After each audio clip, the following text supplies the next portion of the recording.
She left the front door half open. That's how I knew something was wrong. She always clicks it shut. Always. Even when her hands are full. Even when she's mad. Tonight, she just let it hang. Like she expected not to be gone long. Or maybe didn't care what followed her out. The clock said 6:12 p.m. I was still at the sink, rinsing out the wine glass she used and left with lipstick on the rim. I didn't pour it. She did. At 5:40.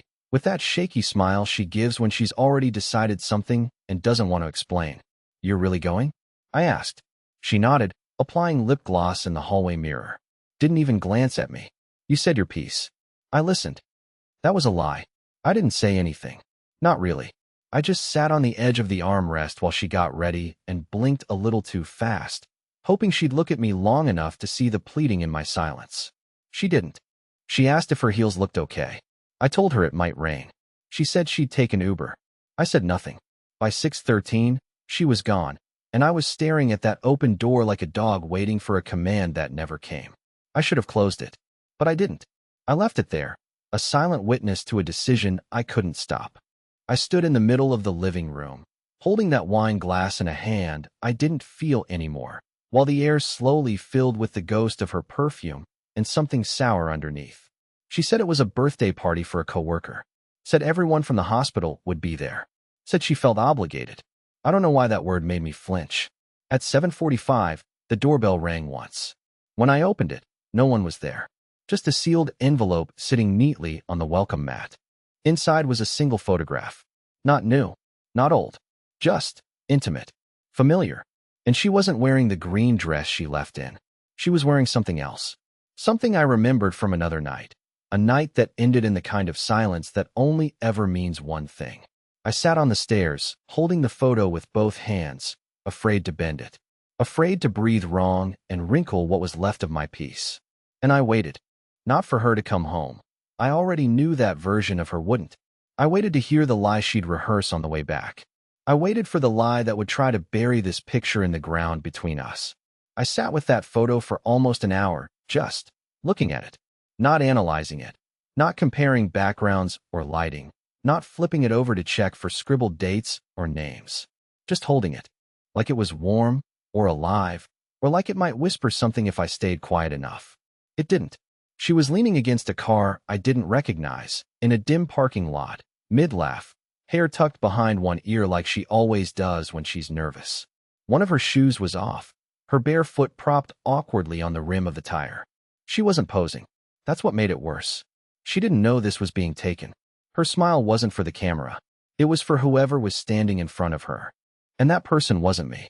I flipped the photo over again and again, hoping something would change. It didn't. I don't know how long I sat there before I finally moved. The wine glass was still on the table. Still dirty.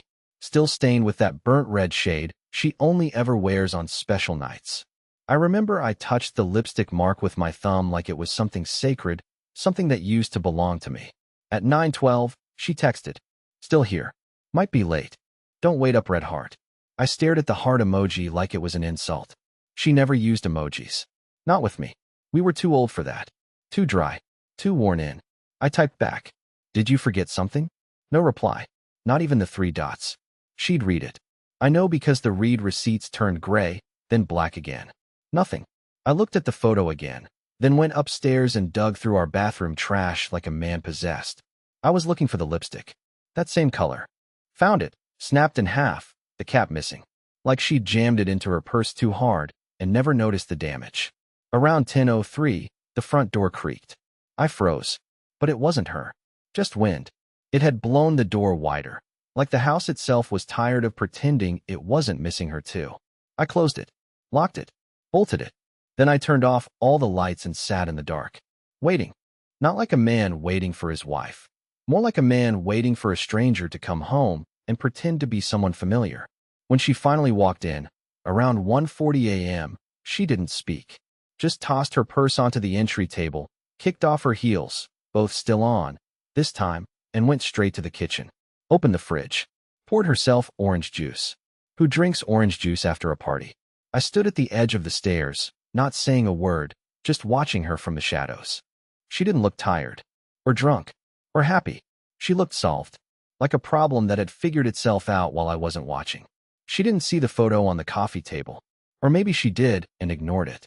She just left her glass in the sink and climbed the stairs without glancing back. I followed 5 minutes later. Her clothes were already folded on the chair. She was under the covers, scrolling on her phone with the brightness turned way down. I slid into bed beside her. Still nothing. No goodnight. No, I'm sorry it got late. Just the soft tap of her thumb against the screen, over and over, until she finally turned away from me. I lay there in the dark, staring at the ceiling again, just like the night before. Except this time, I didn't feel confused. I felt erased. By morning, she was gone. I didn't hear the shower. Didn't hear the front door. She moved like a ghost, which would have been poetic if it didn't feel so damn deliberate. Like she wanted to slip past me unnoticed. Like she had done this before. I stayed in bed longer than usual, phone in hand, pretending to scroll through emails, but mostly just staring at her name in my contacts. No texts. No missed calls. Just that soft gray, last seen, 6:12 a.m., from a messaging app she'd started using recently. The kind you can mute, hide, delete. I opened the fridge and saw she'd packed herself lunch. A neat little bento box with carrots and hummus and hard-boiled eggs. The kind of meal you make when you're trying to prove to someone that you've got your life together. But she didn't make mine. She used to make both. Even on days we weren't speaking. Even when we were mad. I sat at the kitchen table, spinning her wedding ring around in a slow, lazy circle. She hadn't worn it since last month. Said it felt tight. Said she was getting it resized. That was 2.5 weeks ago. I never pushed back. I wanted to, but I didn't. Because I was tired. Tired of sounding jealous. Tired of sounding like the insecure one. Tired of pretending I wasn't noticing the way she came home with traces of someone else's cologne. Not strong, but sharp. And nothing I'd ever worn. Around 10:20 a.m., while I was washing the mug she didn't drink out of, my phone buzzed. A voicemail. No missed call. Just the notification. New voicemail, unknown number. I almost ignored it. Probably spam. But something told me to check. I tapped play and held it to my ear while drying my hands on my jeans. The voice was low, muffled, male, like he was in a car. There was music playing faintly in the background. Something electronic. His tone wasn't angry, but it wasn't casual either. It was too practiced. Hey, listen. Just checking in. You left kind of fast last night. I didn't get to ask you about what you said in the hallway. If it's true, we should probably talk. Let me know when you can. And don't worry, I won't say anything until I hear from you. That was it. 23 seconds of vague devastation. No name, no location, but just enough implication to make my chest burn. I listened to it 3 more times. Then I played it aloud on speaker, standing in the middle of the kitchen, hoping maybe, it wasn't meant for her. But who else could it be for? The number was local, and the man wasn't confused. He knew who he was calling. He knew what she said, and he wasn't surprised. I saved the voicemail under a blank name. My fingers hovered over the option to forward it, to her, to myself, to anyone, but I didn't. Not yet. I needed to be sure. So I did something I hadn't done in years. I went into her laptop. It used to be our laptop, but sometime last fall, she bought a new one and started using it exclusively. Said she needed more RAM for her work software. That was fine. But the old one still sat on the shelf in our shared office, collecting dust. And part of me had always suspected she forgot to sign out of everything. I opened it. It was slow, clunky, and the screen flickered once before stabilizing. She was still logged into her old cloud drive. There were folders. Some empty. Some with random receipts, documents, photos from our trip to Asheville 2 years ago. But one folder was named Shift Schedules in all caps. Inside were 3 PDFs. And one video. It was only 11 seconds long. I clicked it. It was blurry at first. The angle was low, like someone had set their phone on a table and forgot to lock it. But then the camera steadied, and I saw her, sitting at a bar, laughing, touching someone's arm. It wasn't the laughter that broke me. It was the way she looked around before she kissed him. Quick, secretive, like the world would crack open if anyone saw. Like she knew how wrong it was. I slammed the laptop shut, so hard I thought the screen cracked. My hands were shaking, but not from rage. From clarity. The kind of clarity that doesn't scream or throw things. It just settles deep into your bones like a decision you didn't realize you were about to make. I didn't cry. I didn't scream. I just sat down and made a list of questions I was finally ready to ask her face to face. And this time, I wouldn't stay silent. She came home that evening like nothing had shifted, like the world hadn't been sliced into before and after. She dropped her bag by the door, kicked off her shoes, and asked if I wanted Thai or Indian. That's how she greeted me, with takeout options. Not a kiss, not a glance, not even a pause when she noticed I hadn't moved from the exact spot I'd been in the night before. I didn't answer right away. I watched her unzip her coat, move to the sink, fill a glass with water like we were in some sitcom rerun where everyone hits their marks and says their lines. I wondered if she could feel it. The air between us stretched so thin it might tear if she turned too quickly. She finally noticed. Her voice softened. Everything okay? I almost laughed. I almost asked if she'd ever heard her own voice lie before. I didn't. I just nodded. Yeah, just tired. She walked past me, brushing my arm lightly with her fingertips. It was such a casual touch, but it burned. Because I didn't know whose skin she had been touching hours earlier. I didn't know whose words were still echoing in her ears when she whispered tired, or okay, or love you on autopilot. At dinner, I didn't bring it up. I couldn't. I needed to study her first, her face, her tone, the little twitches she gets when she's nervous or cornered. I needed to know if she knew that I knew. But she didn't give anything away. She told me about a patient who screamed at her because they didn't want stitches and how someone on her floor spilled a tray of syringes. She smiled at the right parts. She picked the mushrooms out of her food like she always did. I waited until the plates were cleared and she was halfway through folding laundry before I finally said it. You got a voicemail yesterday. She stopped folding. One hand still clutched one of her socks, stretched awkwardly like it was holding its breath. A voicemail? She asked without looking up. I nodded. From a guy? Said you left kind of fast. Something about the hallway.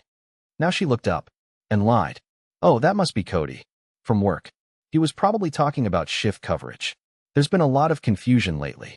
He's dramatic like that. Her voice didn't crack. Her eyes didn't blink faster. Her hands didn't fidget. She delivered that lie like she'd been practicing it in the mirror every morning. I didn't reply. I just gave her a slow nod and said, right.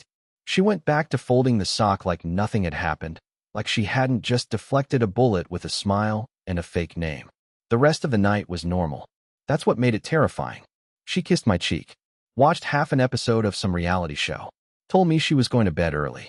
I followed 20 minutes later, and she was already asleep. Face turned away from the door, the blanket pulled too neatly over her shoulder. It wasn't her breathing rhythm. I knew because I counted it for years. At 2:27 a.m., I heard her phone buzz once. Then again. Then nothing. I slipped out of bed as quietly as I could and padded down the hallway, where her purse sat on the entry table. The phone was inside. Face down. Unlocked. Maybe she trusted me. Or maybe she didn't think I'd ever look. The messages weren't in her normal texting app. They were in some off-brand, encrypted app one didn't recognize, the kind with a blank icon and no push notifications. She had 2 unread messages, both from a number labeled with just a single heart emoji. Are you okay? You didn't say much in the car. I can't stop thinking about you. That was it. No photos. No names. No details. Just 2 lines that hit harder than any confession ever could. I didn't reply. I didn't take screenshots. I didn't even scroll. I just locked the phone, dropped it back in her purse, and walked into the kitchen to pour a glass of water. Not because I was thirsty, but because I needed something in my hand to stop me from putting my fist through the drywall. I didn't sleep the rest of the night. I stared at the ceiling again, counting each of her fake, heavy asleep breaths, wondering how long she planned to keep this version of the truth alive. But what she didn't know, what I knew now, was that she had left digital fingerprints on everything, and I had just started collecting them. The next morning, she was humming. Not a song I recognized, just a soft, airy melody under her breath while she stood in front of the hallway mirror applying mascara. I watched her from the edge of the bedroom doorway, silent, leaning just enough to see the reflection of her hand holding steady, the kind of steadiness no guilty person should have. Maybe she wasn't guilty. Maybe she was just good at hiding it. She noticed me and smiled like I was her favorite part of the morning. You're up early. I said I couldn't sleep. She kissed me on the cheek like she always did when she didn't care to listen. Her purse was slung over her shoulder, gym bag in hand. The same routine she'd followed for months. But now it looked rehearsed. Precise. Too perfect. After she left, I stood in the living room with that awful silence again, the kind that crawls into your skin and makes everything feel just slightly wrong. I didn't want to be this person, the guy going through drawers, checking timestamps, memorizing phone patterns. But I'd passed that line the moment I heard that voicemail. There was no going back to the man who trusted blindly. She had 2 old phones in the junk drawer. One didn't power on, but the other booted up after I plugged it in. I wasn't even looking for anything on it, just distracting myself while I figured out what to do. But when the home screen loaded, a notification appeared. Last synced, 37 weeks ago. She hadn't wiped it. Photos, notes, messages. I didn't want to see them. I had to. One album stood out, buried deep under generic labels like receipts and to sort. It was called Sparkles F. Just a single letter with a sparkle emoji. Inside were 12 photos. Most were blurry, clearly taken in cars or dim rooms. But 3 of them made my stomach drop. There was a man. Same one from the video on the laptop. His face partially visible, mid-smile, leaning in too close to be anything but intimate. One photo was taken from her lap. You could see her hand on his thigh. Casual, comfortable, not a mistake. Another showed them in a booth somewhere, drinks half finished, her arm looped around his shoulder. The last one, I still can't explain. It was just their feet, tangled on a hotel bed, shoes on the floor, time-stamped for a weekend. She told me she was at a conference 2 cities over. I didn't breathe for a full minute. This wasn't new. It wasn't a single night, a drunken mistake, some blurred boundary she'd wake up regretting. This had history. Months. Possibly longer. Enough for pet names, secret photos, hidden apps, entire timelines built behind my back while I was buying groceries and fixing the leaky faucet she never noticed. I backed out of the gallery and opened her notes app, searching keywords without really knowing what I was looking for. There were shopping lists, medication reminders, quotes from books. Then a note titled simply, "Just in case." It wasn't long. Just a list of things to take. Passport, cash in back drawer, charger, makeup bag, go bag in trunk, letter, optional, delete from drive. I read it 3 times, hoping I was misreading the tone, but there was no other way to interpret it. She had an exit plan. She was prepared to vanish, not fight, not explain, just leave. I closed the phone, put it back exactly as it was, and sat on the couch in absolute silence. I didn't cry. I didn't yell. I just felt this terrifying sense of disconnection, like I was a visitor in my own life, like someone had replaced my wife with an actress and handed her a different script. And worst of all, I realized I still loved her. Even after everything, even with evidence practically glowing in my hands, I still pictured her walking through that door and curling up next to me like none of it had happened. But love isn't enough when someone's already halfway gone. That afternoon, I made copies of the photos, the voicemail, the synced files, not because I wanted revenge, not yet, but because I needed to hold the truth somewhere outside of my own mind, in case I ever started doubting myself again. Because I knew this wasn't over. Not even close. She was planning something. I could feel it. And the moment she made her next move, I would be ready. I didn't confront her that night. I didn't need to. She was too comfortable, too sure of herself. She breezed through the front door at 6:08 p.m. with a half-eaten protein bar in one hand and her phone glued to the other. She tossed her keys on the counter like she owned the place. I guess she still thought she did. I offered to cook. She looked surprised, then pleased, like the cracks in our marriage were finally gluing back together with stir-fry and fake smiles. I made her favorite, teriyaki salmon with sesame rice, even lit a candle and opened a bottle of wine. She asked what the occasion was, and I said I just wanted us to feel close again. That was the first time I lied to her and didn't feel ashamed. She relaxed instantly, laughed at my dumb joke about the rice sticking to the bottom of the pot, touched my hand when she thanked me for dinner. She looked like someone trying to fall back in love. But I knew the truth. She wasn't falling anywhere. She was performing, and I was letting her. After dinner, I asked if she wanted to play cards like we used to. She hesitated, then smiled. "You're being weird," she said, but she didn't mean it as an accusation. More like curiosity. I told her I missed us. Another lie. We played rummy until almost 10 p.m. She won twice. The third time, she was losing when she got up to go to the bathroom. Her phone lit up while she was gone. Face down. But I'd switched the orientation lock earlier when she was brushing her teeth. When I flipped it, the message displayed full screen. It wasn't long. Just one line. You were quiet again. Did he say something? No name. No emoji. Just sterile concern. She came back and caught me staring at the cards like they were going to reveal a secret. I told her I was tired. She said, me too. She leaned in, kissed me softly, too softly, and told me she'd be up in a minute. I went upstairs alone. I didn't sleep. Not that I could have. I laid there with my mind racing, thinking about the list on her phone, the hotel timestamp, the arm around his shoulder, the way her hand had grazed mine during dinner like we were still playing house.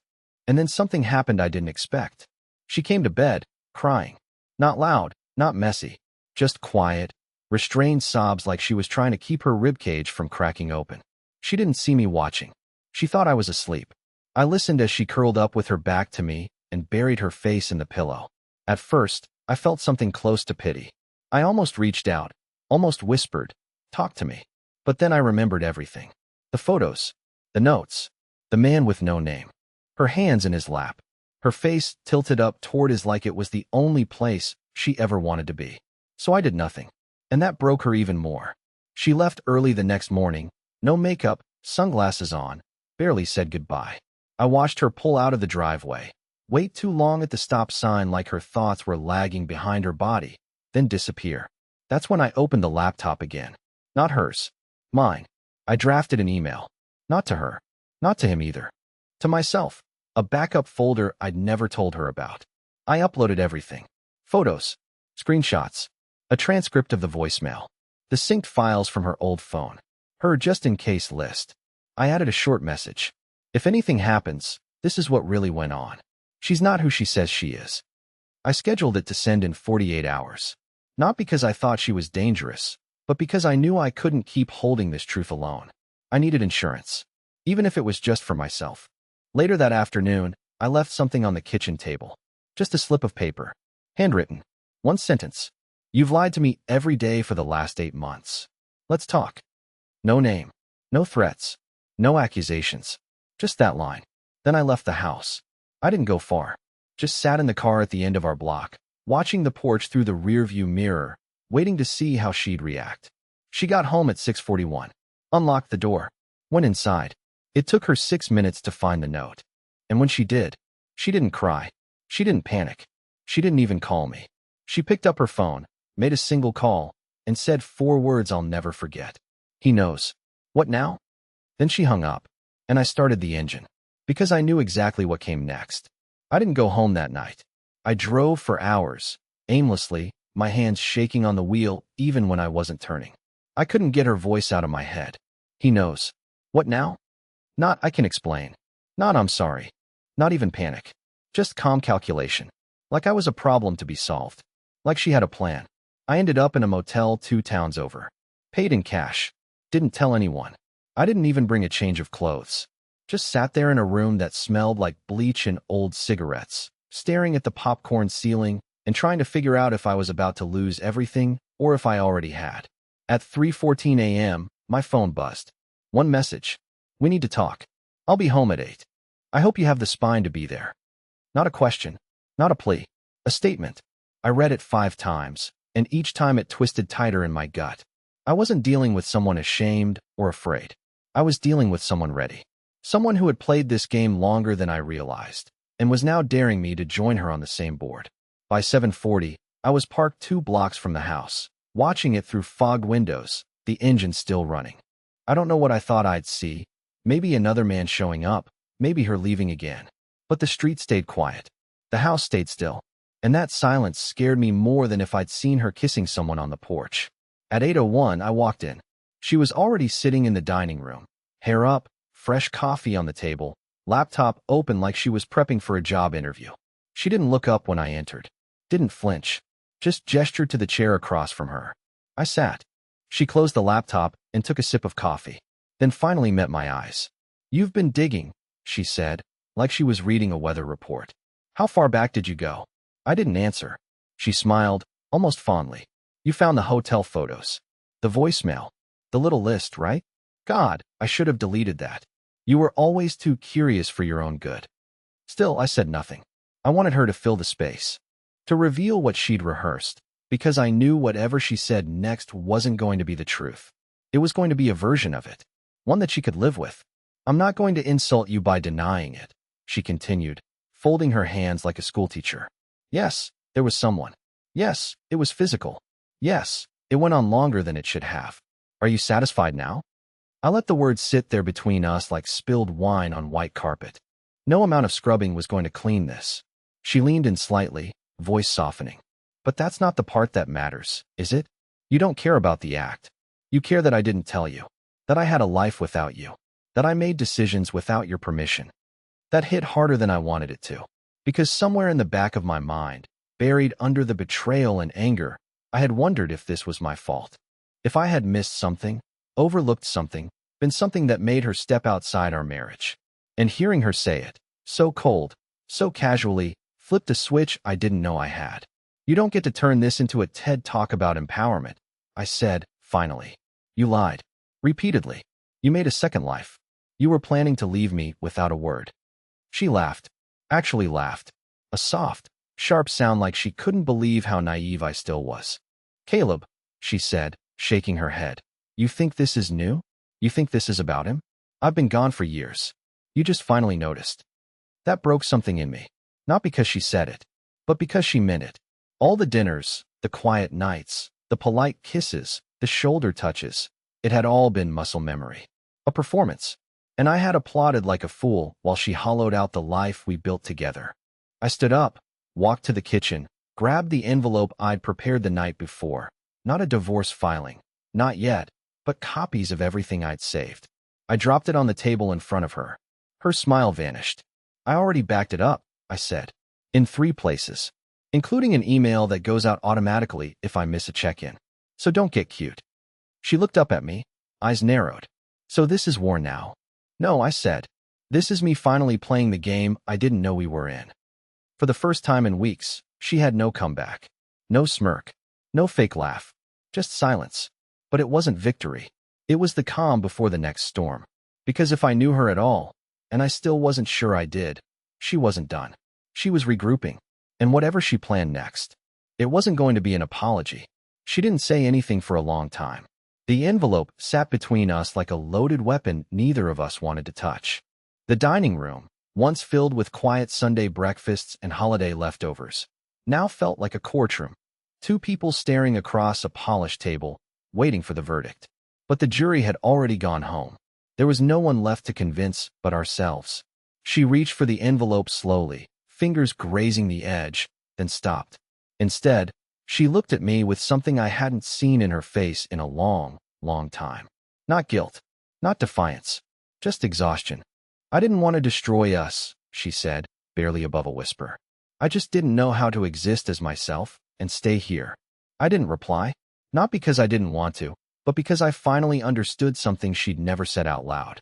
Somewhere along the way, she stopped seeing our life as a home and started seeing it as a cage.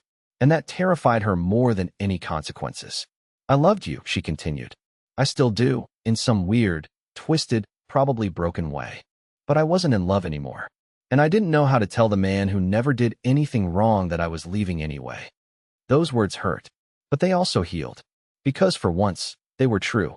Not edited, not spun, not sanitized. Just raw, unpolished truth. The kind I had begged for in 100 silent ways. And now, finally, she was offering it freely. I'm not going to fight you, she said. Not for the house. Not for your peace of mind. I'll move out this weekend. You can keep the car. I'll sort my stuff quietly. No lawyers. No drama. Why? I asked. Her eyes welled for the first time. Because you didn't deserve this.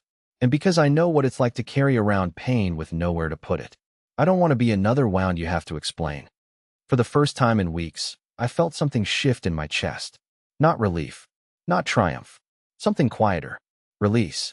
We talked for 3 more hours. Not about the affair. Not about the lies.